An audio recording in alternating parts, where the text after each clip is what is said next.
What's up, guys? We are just going on a ride here from FSD 14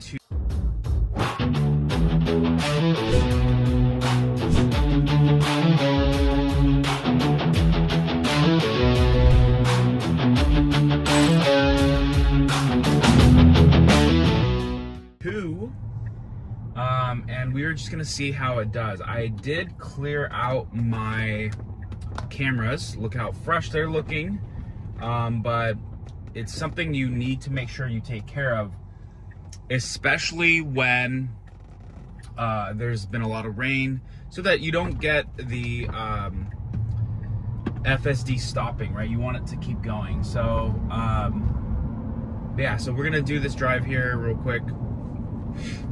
And it's really just to test out FSD. The rain was coming down a lot stronger a little bit earlier, but I was not able to get out. So here it's just really more of, it's pretty wet drives. And so we're gonna just see and go to this one location. I just dropped the pin somewhere and want to test it out. We may hit some more rain as we get closer to these clouds. But yeah, I just wanted to check it out and see how well it does.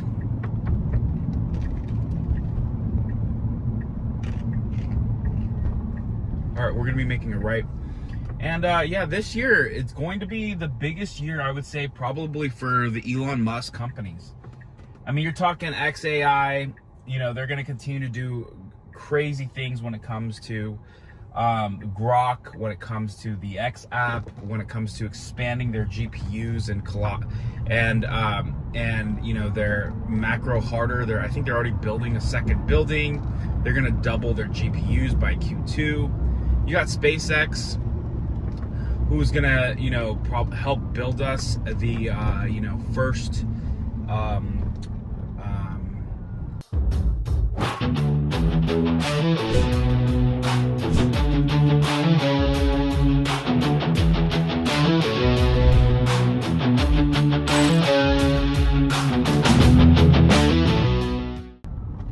they're gonna help build the first base on the moon. But really, there's also gonna be a huge opportunity for the Starship potentially to take a trip, an unmanned trip to Mars. So we'll see. I think there's still a decent amount of work that needs to happen for them to, get to that point. But should be really exciting no matter what. And then Tesla, right? You got the year of the Robotaxi, the cybercab, production for the robot, the, autonomy hitting private consumers' cars, the Robotaxi network itself expanding, which is absolutely insane. And then you have the Boring Company. They just, started giving people rides to the Las Vegas airport now from the Strip. So, they're full operation there now. And then Neuralink, all right, this is a hard stop.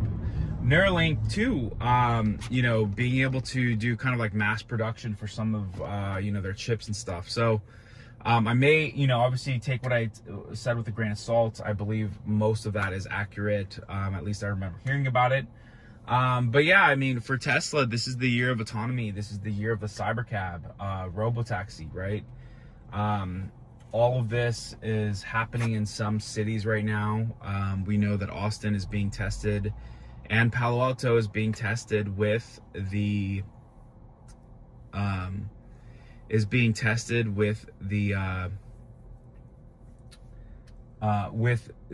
unsupervised, or sorry, with the cybercab. And Austin specifically has the unsupervised, fully autonomous Model Ys. So it's gonna be, yeah, it's a very exciting year. I could not be more bullish. Oh, SpaceX, I forgot to mention, is gonna go public. Woo! I mean, that's insane, right? And then they're gonna catch, hopefully, the booster and the Starship all at once. So, all right, so you're starting to see the rain actually pick up here.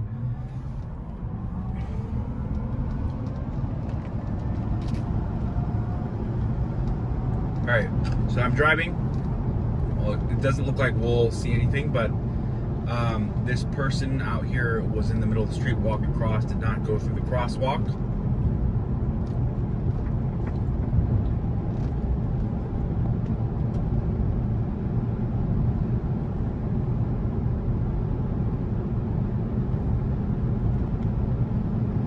All right, so and then, you know, things that I've noticed with 14.2.2, you know, I have seen still issues where it'll be, and I think this is kind of like a byproduct of Mad Max mode, where it will be going so fast or a little bit, you know, faster than normal, and it won't be able to make the lane shifts in time. And so I've been seeing more disengagements that are happening. And so I don't know if like the hurry mode is like a little bit better, but it's been a little bit of a disappointment because I've had to disengage when on just like literally basic exits, specifically the highway. You know, because it'll be going a little bit faster. But for the most part, I mean, the truth is that, you know, going from A to B, like I'm not driving really at all anymore. You know, again, there's those opportunities where I'll have to take over. But the truth is that it's not me driving, you know?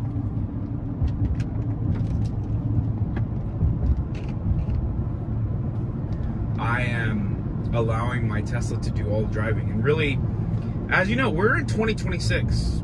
It doesn't make sense. Why are you driving? Why are you, you know, if you have friends and family, like, so I remember when I started working, you know, back in 2018, 2019, when I got my Tesla, I was telling all my friends about the car and the tech and, you know, how the thing is a car on wheels. And that was what sold it. And obviously the autopilot was great back then, right?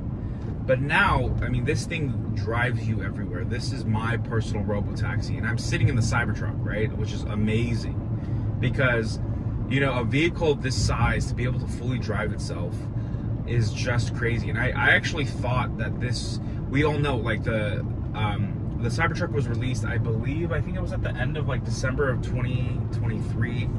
I didn't get mine until February of 2024. And I thought that it was going to, all right, so you can see it, like the rain's coming down. And then it took until September for us to get full self-driving. I think it was the V12 or whatever it was at the time.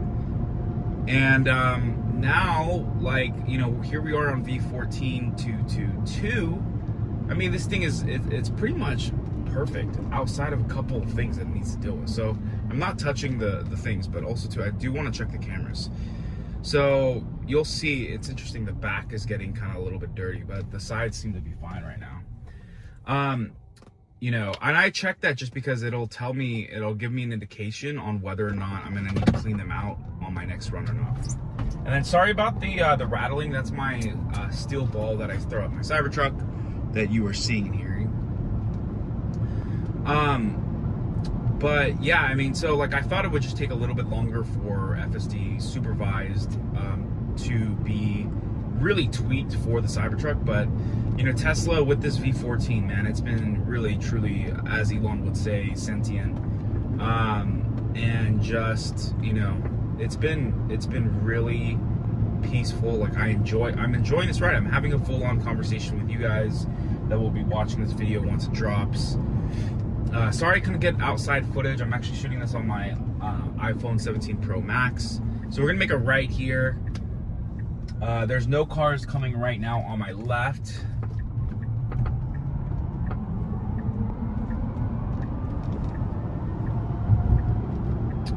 And yeah, so it's one of those things where, you know, these cars in, you know, sorry, so, and I think I even mentioned before, back in 2018, 2019, it's like, go check out the tech, the autopilot's pretty cool, you don't need to drive yourself on the highway, it's like a game changer. Now it's like, not only has it gotten better with every single software update, it has the safest ratings, the way the Cybertruck drives is unlike anything you'll ever experience. It's really, truly that good. Four-wheel steering, steer-by-wire. It drives like a Range Rover. Obviously mine sounds different because I put on these beefier tires. These all-terrain off-road tires, BF Goodrich. BF Goodrich KO2s, 22-inch. And so it sounds louder. But now when you go tell people to go drive it, just tell them, like, okay, it's got all the things that you want in the car, right? But now it drives you. Like, just sit back and watch, enjoy the conversation, enjoy the journey. And there's even opportunities now. I don't, if you need to look at your phone, you can now, safely, right? You still need to be watching what's in, but now, you know, the problem is with human drivers, they sit and like stare at the phone the whole time. And, you know, the Tesla has 8 cameras to literally do all that for you.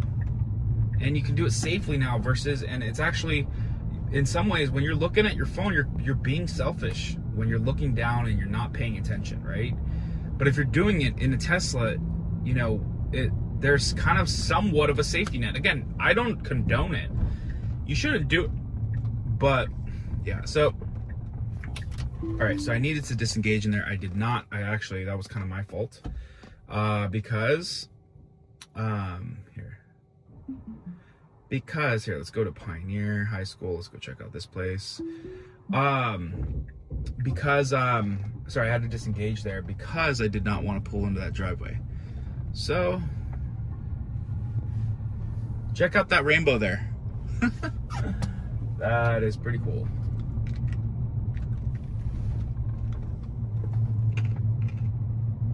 Yeah, so this is no longer about, you know, like, there's no close second, guys, for private citizens and consumers to go and buy a vehicle that can drive itself. What company? Name it, right? Rivian is doing some testing, good for them. You know, Mercedes and BMW, they all got their like little lane changes in the autopilot. But guys, there is a pile of leaves, and it's going around it. I'm at a stop sign. It's coming to a full complete stop, and it's going. I got a UPS truck in front of me. It's gonna deal with it. I got a homeless person walking randomly through the thing. It's gonna deal with it. We got trash cans on the side of the road and cars parked. It's gonna go around it. I mean, this is just insane. Like, you know, Zoox and Waymo have a proof of concept. And at some point they will be, you know, until they build a production line that can actually produce thousands of these vehicles, it's really not a comparison. The Model Y can be driven fully autonomously right now. You're seeing it happen in Austin. It's being tested, and they're doing it with vision only. All right, so I'm making it right here on a main road. Couple cars coming. Love this rainbow view that we have. But again, it's you know, the competition is and I want competition. Like, I actually truly believe that even when here's another thing, we'll get into this, is the BYD market cap situation, right? Sorry, BYD beating Tesla, right? But you know, it's just there is no close second here when it comes to autonomy, and we need more competition to help get the licenses for these cities, because some of these cities don't have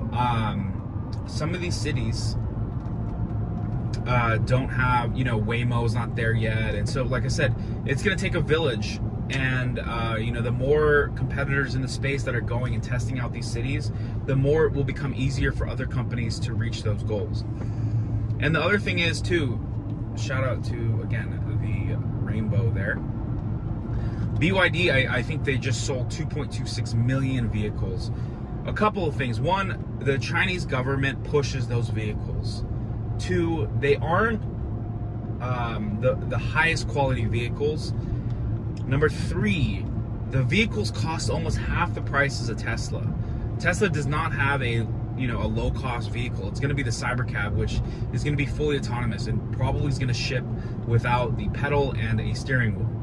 So it's really not a comparison. I mean, the fact that Tesla still sold, 1.6 million, is crazy when you think that their cars cost almost double the price of the BYDs, and the government is not pushing it, right? And so it's just one of those things where, you know, and again, they do make a more affordable vehicle. So that's something that Tesla, I don't think that they're going to be focused on that. I think the focus for Tesla is going to be the cybercab, and then getting the Model Ys ramped up to fully autonomous. And then the other thing is going to be the robot. That's their focus. They are no longer a car company. So for them, having to do, you know, having them to do like a full lineup of cars, it's not where, you know, they're not a car company that needs to solve for a bunch of margin, right? And you see, you know, all these legacy car companies who've pretty much crashed out and have dropped their EVs. The ID4 Buzz is gone. The ID Buzz is gone. The Ford Lightning's gone. And, you know, again, the graveyard continues to grow. But yeah, this is just, you know, it really is, I think, life-changing for a lot of people. I know a person who has cancer, and they are completely weak because of their chemo treatments. And I think they're like stage 3 or stage 4. And full self-driving has made it so that they can get to their appointments, because, you know, they have a busy schedule, and so they are able to get to their appointments without using much effort at all. And, you know, really, so for people that are potentially like going through some type of like cancer, or even check this out, either some type of cancer, or if they're going through potentially a small disability or something like that, it's going to be able to handle and take you there. That's the crazy thing, right? Is that, you know, so again, it's interesting. It's an exciting time. Great time to be a Tesla owner and investor. All right, guys, we are kind of getting to the end here. Thank you for listening to my rant. Let me know in the comments what you think of this rant. Is it annoying you? You want me to be quiet and just let the car drive and do more? But these are how the drives are becoming, right? Look at this. Actually, thankfully, everything's pretty clear after I cleared it out with my with a mesh cloth. But yeah, 14.2.2 is absolutely perfect. As you saw, I had one disengagement because I did not want to pull into the driveway. That was my bad. I should have said curbside. But these people have no idea who I am, so it would have been weird. All right, guys, make sure to like, subscribe, hit that, give a comment of what you thought of the drive and my rant. Do you agree, disagree? And we will catch you guys all on the flip side. Thanks again for tuning in.